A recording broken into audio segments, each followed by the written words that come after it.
हरि ओम हरि ओम हरि ओम। ये आपने कहा है दीदी जी, आप ऋण के विषय में बताइए। हाँ भैया, क्या क्या ऋण है बताओ। ऋण है देव ऋण, क्या है उससे छूटने का उपाय क्या है। हाँ भैया, और आगे बताओ। ऋषि ऋण क्या है, उसको छूटने का उपाय बताना। अरे बाप रे। भूत ऋण क्या है, उससे छूटने का उपाय बताओ, बता देना। मानुष ऋण क्या है, उससे छूटने का उपाय। ये आपको ऋण पांचवा भी पूछ लेते भैया, उसको क्यों छोड़ दिया तुमने। देव ऋण क्या होता है। देव ऋण है, ये कहते हैं वर्षा होती है, घाम धूप तपता है, हवा चलती है, पृथ्वी सबको धारण करती है, रात्रि में चंद्रमा, दिन में सूर्य प्रकाश करता है, जिस प्रकार जीवन निर्वाह चलता है, ये सब कहते हैं हमारे देव ऋण हैं हमारे पर। और इसमें से छूटने का उपाय क्या है बताओ। इसमें से छूटने का उपाय ही है कि हम जो है हवा, ये जो हमारी जो होती है ना, जो हम यज्ञ करते हैं, देवताओं को पुष्टि होती है, उसके ऋण से हम मुक्त हो जाते हैं। कैसा हवन कैसे करते हैं। सब काम जितने हैं यज्ञ में बना देते हैं। जो भी कार्य होते हैं ओम स्वाहा। ये ऋण से मुक्त कैसे होते हो। जो सर्वथा भगवान की शरण हो गया, उसके ऊपर कोई ऋण नहीं रहता है। ना माता का ऋण, ना पितृ का ऋण से भी मुक्त हो जाता है। और जो चले गए हैं उनसे भी, जो हैं उनके भी ऋण से वो मुक्त हो जाता। उसके ऊपर कोई भी बोझा नहीं रहता है। अगर इस ऋण से बचना चाहो तो भगवान के सर्वथा शरण हो जाओ बस।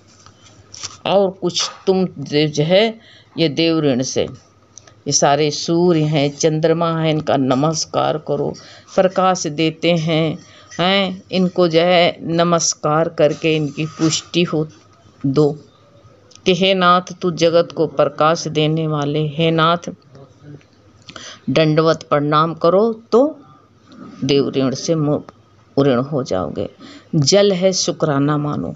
आ करके जल तुम्हारे घर में खलखला के गिरता है, उसको धन्यवाद दो। हे भगवान, तेरा शुक्राना है, जल आ गया, तो उसके ऋण से तुम ऋण हो गए। सूर्य चंद्रमा, सूर्य जैसे निकलता है, उसको कहो भगवान, अंधेरा पड़ा था चारों तरफ, प्रकाश हो गया, हे नाथ। रात अंधेरा होता तो सोते रहते, प्रभु तुम्हारा प्रकाश पा करके सब जीव जंत्र, चिड़िया चहकने लगी, गाय भैंस उठने लगी, अपना दर छोड़ने लगी। ये सब देवता प्रसन्न होते हैं। ऐसे सब अग्नि जलाते हो तो इसका शुक्राना मानो कि भगवान, अग्नि ना होती तो चाय कैसे बनती, भोजन कैसे बनता। देव ऋण से तुम मुक्त हो गए, सबसे बड़ा है। अब ऋषि ऋण। ऋषि ऋण क्या है, उससे कैसे छूटे हैं। उससे ऋषि ऋण कहते हैं। क्या होता है, ऋषि जो होते क्या होते हैं, ऋषि मुनि संत महात्मा ग्रंथ बनाते हैं, स्मृतियाँ लिखते हैं, उनसे हमको जो है ज्ञान मिलता है, शिक्षा मिलती है, कर्तव्य अकर्तव्य का ज्ञान होता है। उनसे हम पर जो है उनका हमारे ऊपर ऋण है।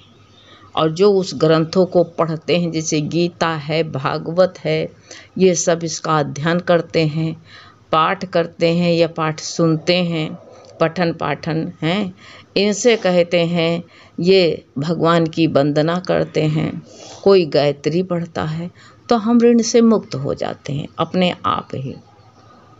उनके ऋण से हम मुक्त हो जाते हैं। बहुत ये जो है, लेकिन ये करें तो उठ करके खाते खाते सो जाते हो, उठते हो तो फिर चाय लाओ। चाय बहुत लोगों को तो बेटी चाहिए, ना मुंह धोना, ना हाथ धोना, ना कुछ करना, बिस्तर पर चाय ठूंस दो अंदर, फिर कहेंगे हमको गैस बनती है। अरे उठो, थोड़ा हवा कुदरती लो, नहाना धोना और जो है भगवान की याद करना, उठो शुक्राना करो, हैं गीता भागवत का जो है एक आधा पढ़ो तो उनके ऋण से मुक्त हो जाओगे। वो तुमको इसलिए दिया है कि जो है तुम इसको पढ़ करके और जो है उनके वचन जो है अपने जीवन में लगाओ। आगे मानुष का कर्तव्य क्या है, इसको जो हो याद दिलाने खातिर ग्रंथ बने हुए हैं। इस ग्रंथ को पढ़ो तो हमको मानुष जन्म का जो है हम ध्येय क्या है वो तुमको याद होगा, समझ में आएगा पढ़ने से। नहीं तो बड़े बड़े ला के ग्रंथ रख लो और रखने से कहो तर जाओगे। हैं सब जितने हैं फ्रूट, जितने हैं ड्राई फ्रूट हैं, ला के रख लो, कदे हम मोटे ताजे हो जाएंगे। अनाज भर के रख लो, कदे हमारी भरा रखा है ड्रम में, हम मोटे हो जाएंगे। यही नहीं, इससे नहीं मोटे होगे। उसको जीवन में उसको जो है अंदर तुमको जो है कोई खाने के पदार्थ है, जब खाओगे तभी तो पुष्टि मिलेगी। ऐसे संत महात्माओं के ग्रंथ जो उन्होंने मेहनत करके लिखा है और तुम पढ़ोगे नहीं तो कैसे तुम्हारी पुष्टि होगी, कैसे तुम सत्य को जान पाओगे। हम किस लिए मेरा जन्म हुआ है, क्यों हम आए हैं यहाँ पर, कैसे जान पाओगे बताओ। समझ पाओगे? नहीं समझ पाओगे। कोई सवाल ही नहीं। तुम समझो बैल की तरह रहना है, जानवर की तरह। जब ये ग्रंथ नहीं पढ़ेंगे तो जानवर की तरह रहेंगे। तो उनका ऋण हमारे ऊपर है, उन्होंने दिया है, उसको हम अमल में नहीं लाते हैं तो हमारे पर ऋण है। लेकिन वो अमल में ला करके अपना जीवन सार्थक बनाते हैं तो हम ऋण मुक्त हो जाते हैं। आगे है भूत ऋण क्या है और उससे छूटने का उपाय क्या है। अरे भैया भूत ऋण है, देखो कितना भूत ऋण। गाय भैंस भेड़ बकरी ऊंट घोड़े आदि जितने भी प्राणी हैं उनसे हम अपना काम लेते हैं, सब मेरे काम में आते हैं। देखो जो है गाय से दूध है, भैंस से दूध मिलता है, मक्खन निकलता है, इसका जो है घी बनाते हैं। तो इनका जो है नहीं ऋण हमारे ऊपर है। भेड़ से हमारा कितने कम्बल बनते हैं, कितने ऊनी कपड़े बनते हैं। ये हमारे पर ऋण नहीं है। ऊँट से देखो ऊन कितना काम में आता है, मानुष पहनता है, बड़ा अपने को सो महंगा पहन के अपने को गर्व करता है।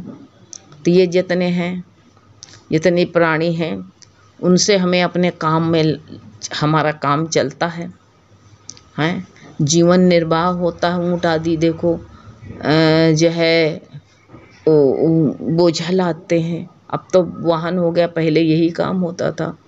घोड़ा आदि कितनी सवारियां करते थे, पहले तांगा चलते थे तो वो काम में आते थे, तो उनसे कितना काम चलता था, बोझा ढोया जाता था।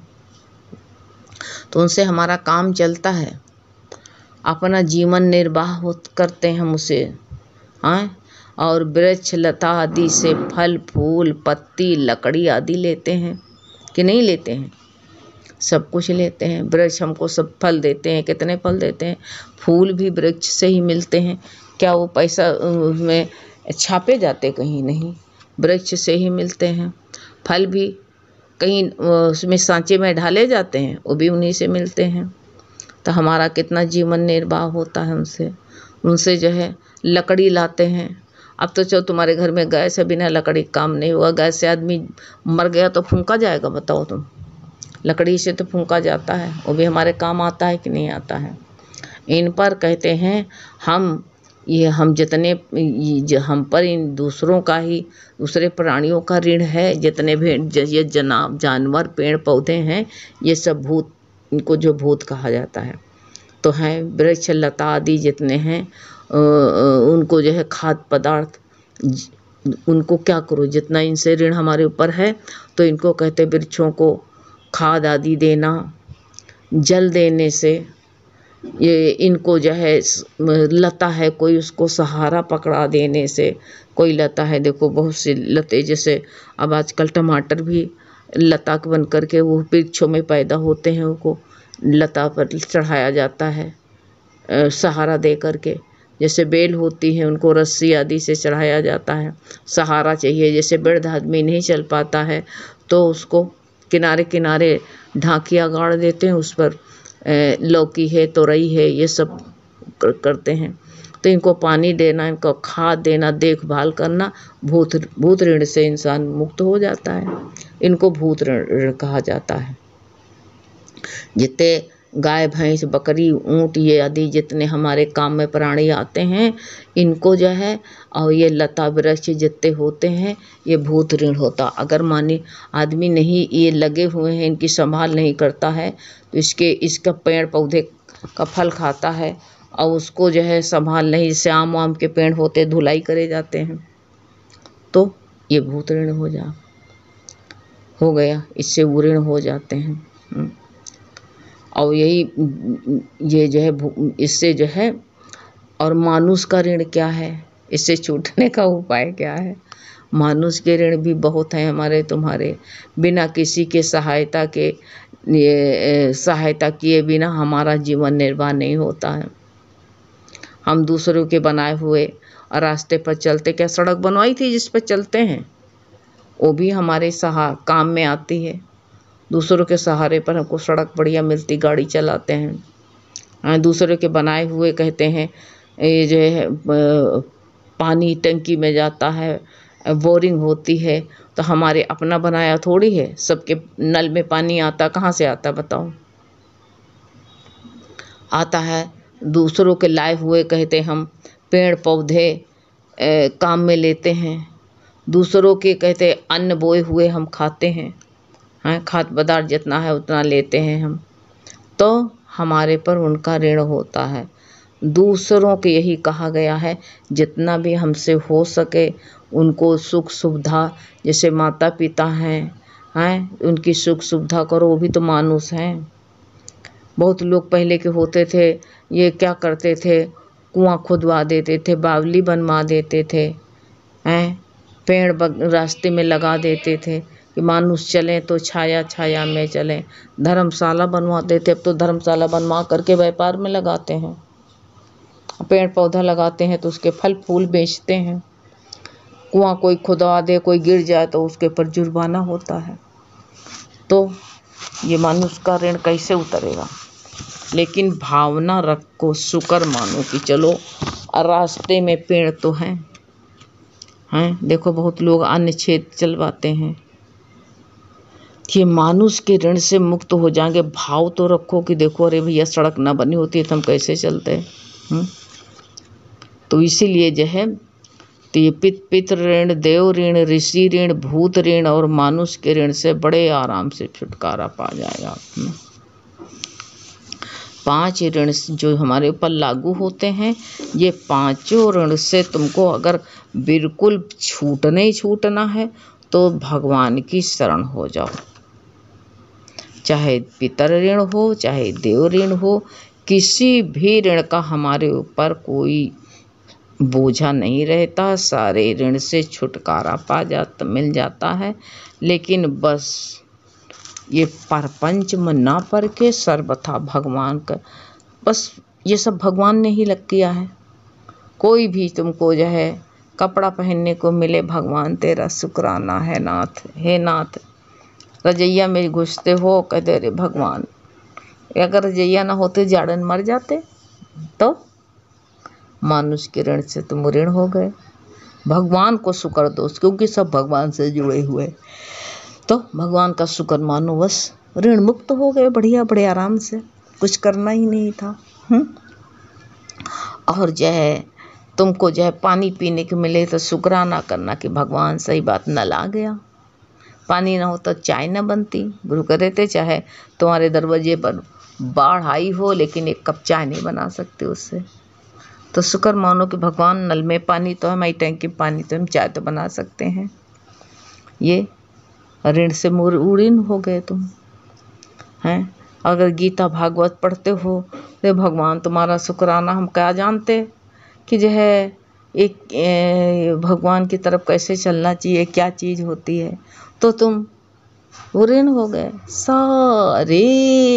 ऋण से ऋण होने का एक तरीका गुरु ने बताया, भगवान के शरण हो जाओ। शुक्र है भगवान, शुक्र शुक्र शुक्र शुक्र करते रहो, सारी फिक्र मिट जाए, कोई चिंता ही नहीं रह जाएगी। अगर तुम शुक्राना नहीं करोगे तो सब चिंता तुमको खा जाएंगी।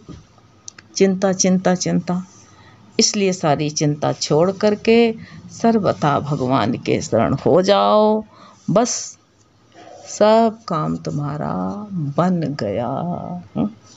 हरि ओम।